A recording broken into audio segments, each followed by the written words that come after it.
Good day, ladies and gentlemen. Welcome to today's Lawcast. It's been a name change. It shouldn't really affect the 10 of you who watch this on my blog.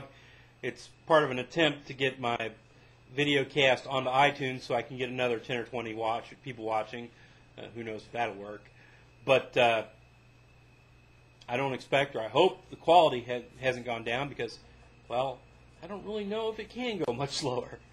But getting back to it, today what I'm going to talk about is going to be textualism, interpreting statutes through reading of the text and using textual interpretation tools, rules, canons, however you want to put them, as a way of figuring out what the actual meaning is.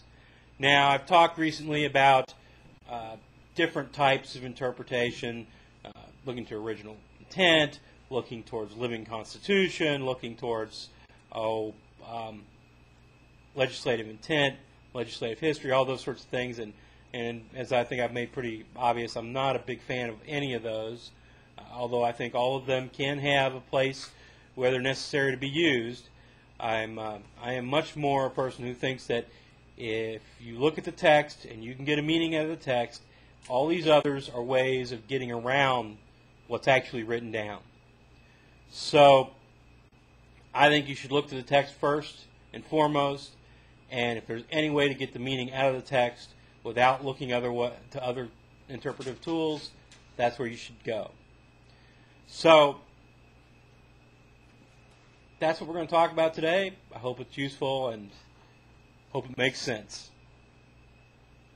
Now, the first rule we're going to talk about today is one that, well, it's kind of common sense, but it's the building block for all the others. The first rule is called the plain meaning rule. And what that means is if the statute's meaning is plain, you don't go anywhere else looking for a meaning. You don't even go into textual interpretation. You apply it as it is plainly written. So, for instance, if the statute says it's illegal to own a cat, that means, hold on a second. It's illegal to own a cat. It's not illegal. Hey, it's not illegal for me to own Fred here or Spot, who's sitting down there being jealous. Go ahead, boy. So, if it's illegal to own a cat, it's not illegal to own a dog. That's pretty plain. Well, plain meaning, obviously. Pretty straightforward. But when the problems come is when there isn't plain meaning. And we'll talk about that next. Now, ambiguity in a statute, an ordinance, the Constitution itself is something we see all the time. Now, why is this? Well, I mean, there are any number of reasons. One is that, legislators aren't always thinking about how things are going to turn out when it gets to the courtroom. I know there's a lot of kind of whining in the modern era that the problem is we get these ambiguities because we don't have any lawyers. We don't have as many lawyers in the legislatures as we used to. Used to have a preponderance of, congressmen who were lawyers or, General Assembly members who are lawyers, etc. And we don't have that anymore. Well, I don't know if that's true. I think if you read back in the older statutes, you see a whole lot of ambiguity as well. So that, I think, is a little bit of a wives' tale. I think what you find more than anything else is the reason there's ambiguity is because they want to pass the statute. And in order to pass the statute, they can't put in language that's offensive to anyone. So they keep that language nice and general so that nobody's upset about it. It passes through, and then you've got a statute which, while it can be workable, isn't nearly as workable as it could have been if the legislature had just been very specific when it wrote it. So that's why I think you get ambiguities. I'm sure there are other reasons as well that I'm not thinking of off the top of my head, but those are the ones that are coming to mind. Okay, so what's the most important rule of statutory interpretation? Well, in criminal law, for eons, since the beginning of time, the rule which at least given the most lip service to, is the rule of lenity. Now, it exists everywhere and is stated in different ways in different places. In Virginia, the rule is stated as the law is to be construed strictly against the Commonwealth. Statutes are to be construed strictly against the Commonwealth.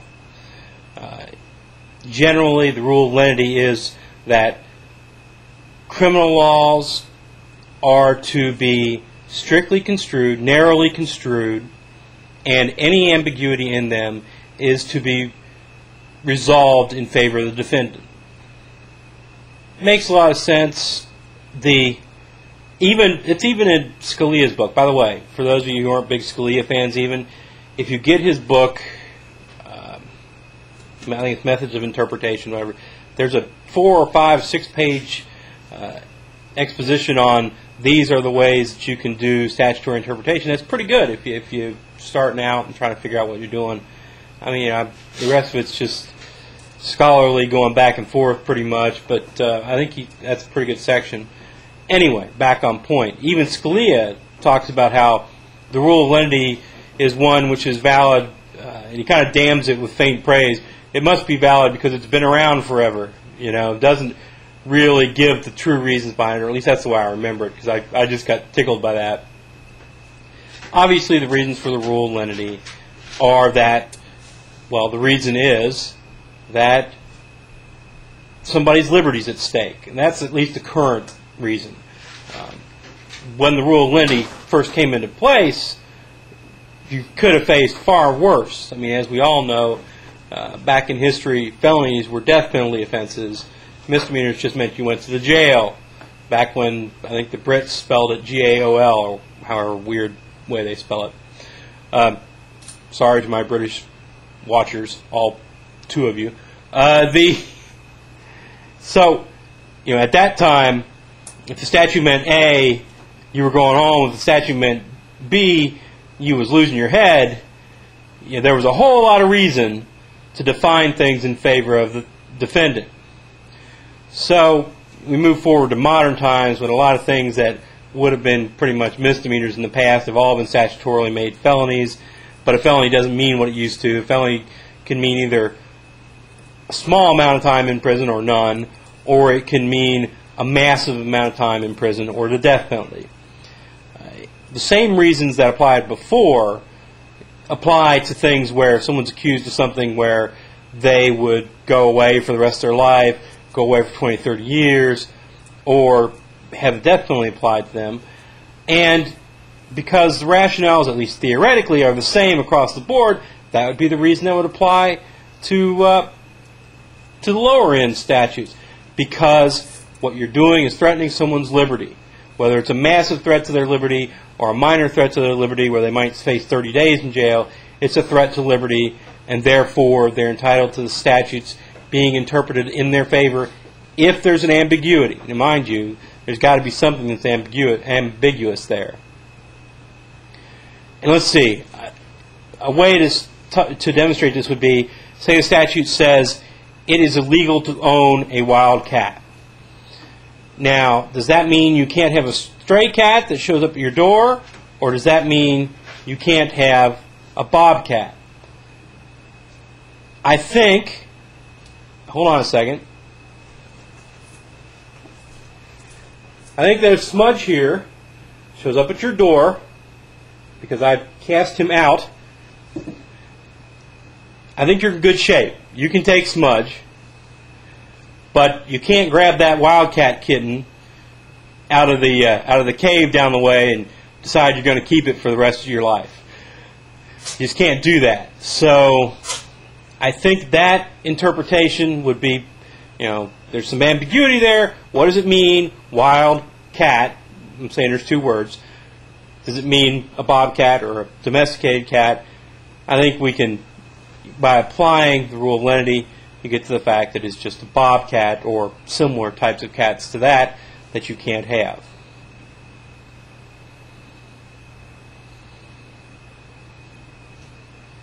Expressio unius est exclusio alterius, also known as inclusio unius est exclusio alterius. Basically, both mean the same thing. If you express one thing, you don't include other things, or you include one thing, you don't include the others. Now, what this is if there's a set of examples given by the legislature, then you're limited to that set of examples. For instance, it's illegal to own a bobcat, a lynx, or an otter cat, and it stops there. Well, then, what if I go out and I get a cougar? Well, that's not a violation of the statute because it is not included in the statute.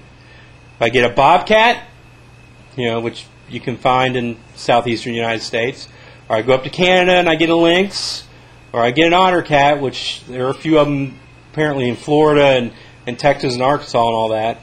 If I get one of these three types of wildcats, well, then I'm in trouble. But if I'm stupid enough to go get a bobcat out in the Rocky Mountains, and not bobcat, I'm sorry, if I'm stupid enough to go get a cougar, also known as a mountain lion, out of the mountains in the Rockies, and bring him home, well, then I haven't broken the law. I'm an idiot, but I haven't broken the law. So the next type of interpretive tool is something called a justum generis. Now, this tool was developed because, well, legislators, either through experience or from the beginning, figured out that if they did things where they said it's illegal to own a bobcat, lynx, or otter cat, that then some idiot will find a way around, go buy himself a mountain lion because he knows that's not covered by the law. And he can do that without getting in trouble with the law. So what they do is they say, or anything else like this. So, for example, a lot of laws read something along the lines of this. It is illegal to own a bobcat, lynx, otter cat, or any other similar cat. So there you go. The guy who goes out and buys the mountain lion and pleads, it wasn't in the statute, Your Honor, so that's why I got it. Well, or any other similar cat is, and these are all wild cats that are found in the United States of America, or at least in North America. So therefore, it follows under the same rule. It follows under the same rule that you can't get a mountain lion. Just because the legislature didn't put it in exactly, they put in enough examples that you have to be an idiot not to understand what they're trying to get to. Now, this can be a little bit tricky. So what happens if somebody goes out and gets a lion? Is it covered by this statute? Well, there ain't no lions in North America. I don't think there's any in South America. I'm talking about maned lions, not mountain lions. They're not here. Is this covered by the statute? In my opinion, no. It really shouldn't be. What do I think most courts are going to decide? Most courts are going to say, these are wild cats. Therefore, a lion is another wild cat, and you can't have it. I think that falls afoul of the rule of lenity. But obviously I'm biased here as a defense attorney. But I think that does fall afoul of the rule of lenity, and it would be an improper interpretation. Now, if this was a civil case, civil matter, and say there was only like you must license these type of critters, and the licensing was, mountain lions, otter cats, lynxes, and bobcats, I think a court in that case would probably be in pretty good shape saying, well, it's a wild cat, you have to pay the keeping fee or whatever, taxes on it. So in civil cases where there's no rule of lenity, at least not to my knowledge, I think there's more room for courts to do that sort of thing. But under criminal law, it really shouldn't happen. Not saying it doesn't. Not saying it hadn't since the beginning of time. And anytime you hear me talking about these sort of things, I'm not pointing fingers at specific judges right now. At least I hope I haven't been dumb enough to do that. I'm not pointing fingers at anybody that's on the bench at this moment. But, anything I'm saying that might go wrong or be done in a way that I disagree with now, I guarantee you has gone wrong and been done in a way that defense attorneys have disagreed with since, St. Ives in the 14th century was doing this stuff. It's just the way the beast works. So let's move on. What would the next rule of interpretation be? Well, we've gotten past some of the more obvious ones. I would say that another rule that I would go towards, and which I find is interesting, is the last antecedent rule.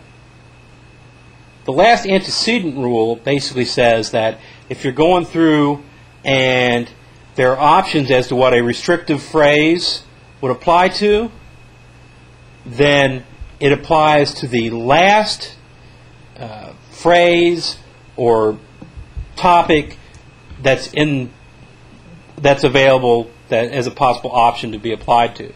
For instance, it is illegal to own a bobcat or a lynx which has not been raised in captivity. There are obviously more than one way to interpret that. You could interpret that as bobcat or lynx, either or, which has not been raised in captivity. Or you can interpret that as meaning you can't have bobcats, period, but you can have a lynx if it was raised in captivity. The last antecedent rule says that the way you apply that restrictive phrase is to the second possible option. So you would apply it to the lynx. And so it is illegal to own a lynx which has not been raised in captivity. You can't have a bobcat, period. As I look at that, that's kind of an arbitrary rule. I'm not particularly fond of it, but it does set out a rule, and God willing, if we can get the legislators to realize it, they can write things appropriate to that. I'm not sure that they do, but, well, remember, I know they don't, having read, your basic 3-page statute that tries to cover everything and just absolutely screws everything up. But it is a rule that sets out a rule and a way to interpret things that makes things work. And the final rule that I'm going to talk about is something called, I think it comes under different names, and some places don't even give it a name, the absurd reading rule or the mischief rule.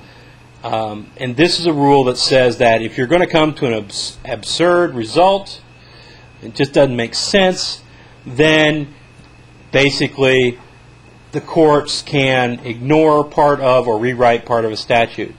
This is a dangerous rule, and I think that the Seventh Circuit, in a case, I think in October of this last year, the Seventh Circuit put out a decision, I can't remember the name of it for the life of me, that basically said, look, unless it's a scrivener's error, and for those of you who aren't lawyers, scrivener's error just means that somebody screwed up when they typed it or they wrote it down. Unless it's a scrivener's error, you have to assume that the legislature meant what it wrote and wrote what it meant. Because the difficulty, the danger here is that what happens is if the judge thinks it's kind of an absurd result, then he would be substituting he's legislating. He's substituting his meaning for what the statute should do, for what the legislature has actually passed into law. I mean, this is a hard one to draw a line at. So, say for instance, there was a law that said you can't. It's illegal to own a bobcat, lynx, ottercat, mountain lion, or any other wild bat. Okay, that's a scrivener's error. And everyone says, okay, that's absurd, or that's just going to cause problems. It was obviously meant to be any other wild cat, not any other wild bat. And that's something that the courts clearly should and could step in to fix. The problem comes when it's something else like, it is illegal to own a bear, bobcat, lynx, ottercat, or any other wild cat. And the court says, looks at that and says, they obviously didn't mean to put any other wild cat in there. They meant any other wild animal. And substitutes that in instead and finds somebody guilty of owning a wolf. That is that may make absolute sense to the judge who did it. It may make absolute sense to his clerks, and but it's not what the statute says. And it is a substitution of one meaning for another. And the original statutes made it illegal to have a bear and then illegal to have wild cats. Didn't say anything about a wolf. So that's the kind of fine line you have to walk. And of course, this is the place where we end up in legislative intent land a lot of times, which, well, is an interesting place. That's a hard one, and I think every judge has to decide unto himself where to come down on that. Like I said, I'm a big believer that that's something where it should just be scrivener's errors getting fixed. It shouldn't be, fixing the meaning of it to make it conform to the overall meaning of the statutes or whatever other reason is given. Maybe I'm a little cynical about that, having seen legislative intent used a lot of times. Well, I've spoken about that before. Anyway, ladies and gentlemen, those are the basic rules that I'm going to go over today. You'll find if you go through your case law, you can find case laws that actually do lay out and use statutory interpretation rules.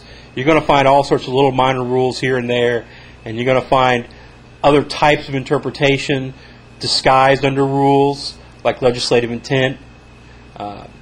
But these are the type of rules where you look at the text and you actually try to work with the text.